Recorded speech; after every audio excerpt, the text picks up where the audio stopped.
గుంటూరు జిల్లా తెనాలిలో మాజీ మంత్రి ఆలపాటి రాజేంద్ర ప్రసాద్ మీడియా సమావేశాన్ని నిర్వహించారు. నిన్న జరిగినటువంటి మీడియా వారిపై జరిగిన దాడిని ఖండించారు.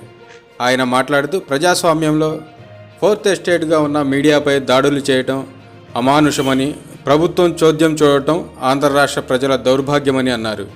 ప్రభుత్వంలోని తప్పులను, ముఖ్యమంత్రి చేసే అవినీతులను బయటపెడితే వాటి నోర్లు మూపించాలనే ధోరణితో ప్రభుత్వం పనిచేస్తుందన్నారు. ఇకనైనా తమ అరాచకాలను ఆపాలంటూ మండిపడ్డారు. ఈ రాష్ట్రంలో అనునిత్యం కూడా ప్రజాస్వామ్యాన్ని కూని చేస్తున్నటువంటి పాలన జగన్మోహన్ రెడ్డి గారిది, జగన్మోహన్ రెడ్డి ప్రభుత్వం.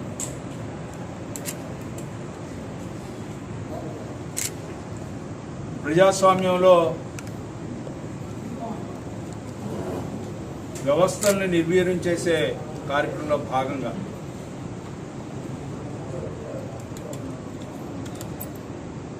పత్రికా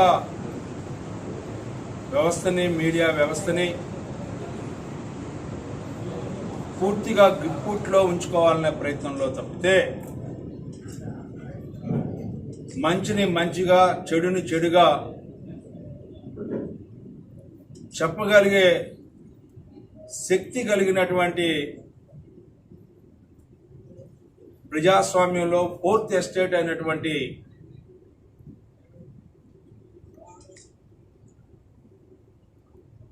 జర్నలిజాన్ని పూర్తిగా భయభ్రాంతులను చేయడానికి ప్రయత్నించే సంఘటనలు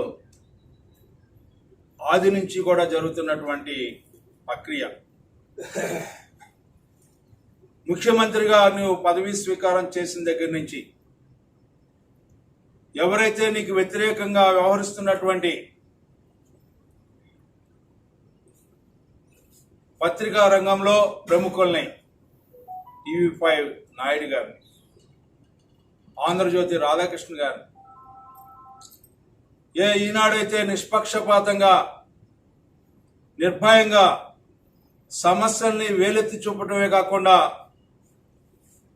ఎవరి పక్షాన నిలబడకుండా ప్రజల పక్షాన నిలబడినటువంటి ఆ పత్రికా యాజమాన్యాన్ని కూడా నువ్వు వదిలిపెట్టాల. ఏమి సాధిద్దామని అంటే నువ్వు దోచే సంపదని బహిర్గతం చేస్తున్నందుక, నువ్వు చేసే అరాచకాన్ని ఏలెత్తి చూపుతున్నటువంటి సంఘటనలు రాకూడదనా? నిరంకుశవాదిగా, రాక్షసుడిగా రావణ రాజ్యాన్ని ప్రజలకి అందిస్తున్న తరుణంలో ఇది తప్పు అని చెప్పే దాంట్లో అనునిత్యం వేధింపులకు గురవుతున్నటువంటి సంఘటన. దీన్ని ఏమంటారని చెప్పి నేను అడుగుతా ఉన్నా. ఆనాడు మీ నాయన,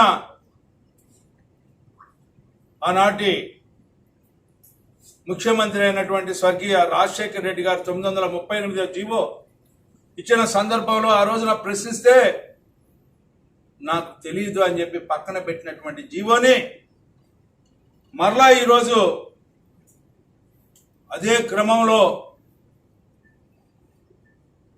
2019లో మళ్ళీ నువ్వు జీవో ఇచ్చావంటే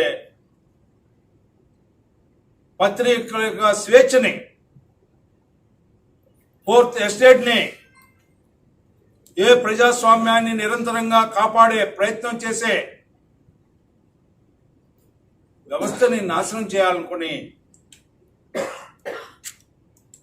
ఇనప సంఖ్యల మధ్యలో నలిపేయాలని చెప్పి ప్రయత్నించినటువంటి నాయకత్వం నీది కాదా అని చెప్పి నేను అడుగుతాను. ఏమి చేశారని చెప్పి నిన్న సిద్ధం సభలో చేతులు మడిచాం అంటే దీనికి నిదర్శనం ఇదేనా? రాక్షసంగా విలేకరుల్ని చావబాదటమేనా?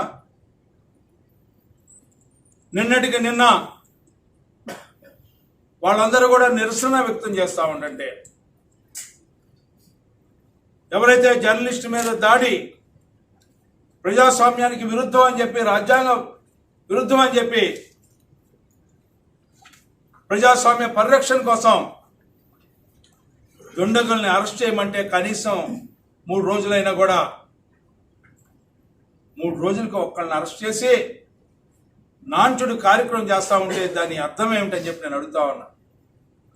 అంటే ప్రభుత్వమే రౌడీయిజం, ప్రభుత్వమే గూండాయిజం, ప్రభుత్వం అంటేనే ఇది అని చెప్పి చెప్పాలనే ప్రయత్నమా? ఎవరిని భయపెట్టడానికి ఇదంతా కూడా చేస్తా ఉన్నారు. నిన్నటికి నిన్న ఈనాడు కార్యాలయం మీద దాడి చేస్తారు.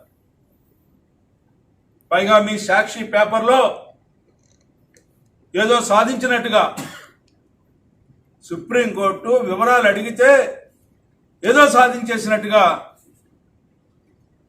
45C ఉల్లంఘన జరిగిందని చెప్పి చెప్పుకోవడానికి సిగ్గు ఎగ్గు లేదా అన్న ఒక కేసు అత్యున్నతమైన న్యాయస్థానంలో పెండింగ్లో ఉన్నప్పుడు దాని పూర్వపరాలు వెడిక్ట్ రాకుండానే దాని మీద మీరు మాట్లాడుతున్నారంటే ఏమిటి మీ యొక్క ఆంతర్యం అని చెప్పి, ఏమి చెప్పాలనుకున్నారు? మీ ఆస్తులు ఏమిటి? ఎన్నికల ముందు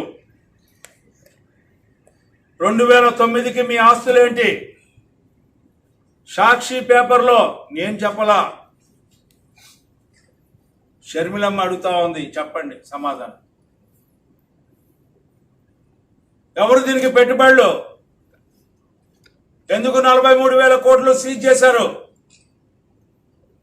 క్విడ్ ప్రోక్రో అనేది ఎక్కడి నుంచి వచ్చింది? ఇవాళ మీరు కట్టే ఇన్కమ్ ట్యాక్స్ 2009లో ఎక్కడ కట్టారు? ఏమిటి? ఇంత ధనవంతుడైన ముఖ్యమంత్రి ఏ రాష్ట్రంలో కూడా ఈ భారతదేశంలో లేడు అని చెప్పి పక్కన ఇన్కమ్ ట్యాక్స్ శాఖ వివరాలతో పొందుపరిచినటువంటి అంశాలు మనకు తెలియపరుస్తా ఉంటే, నేను పేదవాడిని చెప్పుకునేటువంటి ముఖ్యమంత్రివి, నేను దేవుడు పెట్టినని చెప్పుకునే ముఖ్యమంత్రివి, నేను ఒంటరిగా వస్తున్నా అని చెప్పుకునే నువ్వు ఒంటరిగా దొంగతో ఎవరు వస్తారయ్యా అని చెప్పి అడుగుతావు.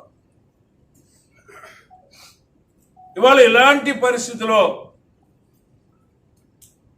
ఈ రోజున ప్రజాస్వామ్యం మీద దాడి ఆపాలి అని చెప్పి హెచ్చరిస్తా ఉన్నాం.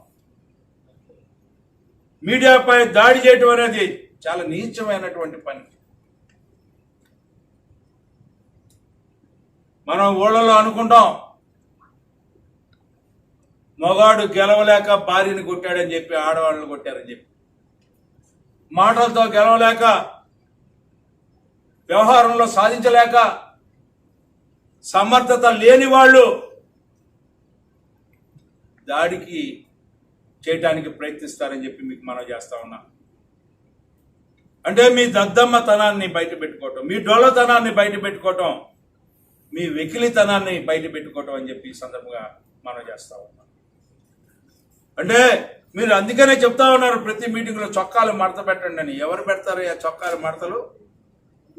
దేనికి పెడతారయ్యా? యుద్ధానికి వెళ్ళేవాడు పెడతాడు.